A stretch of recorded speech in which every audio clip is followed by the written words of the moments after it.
Assalomu alaykum chambardoshlar, yaxshimisizlar? Sog'lig'inglar yaxshimi? Charchamayapsizlarmi? Nexia'da yurganlar uchun mana sizlarga bitta Nexia taklif qilaman.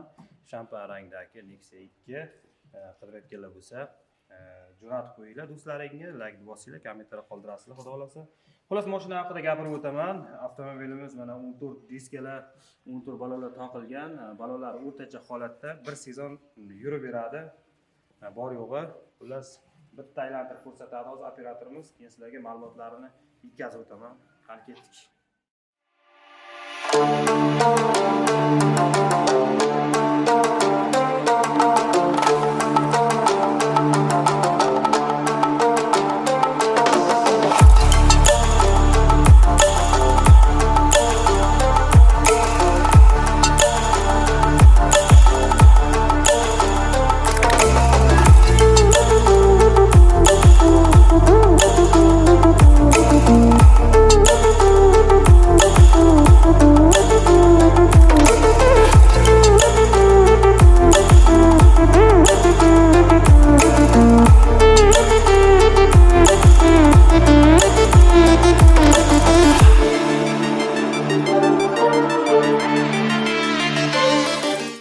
Xullas, Nexia'miz ko'rib turibsizlar. Yana ma'lumotni aytib o'taman.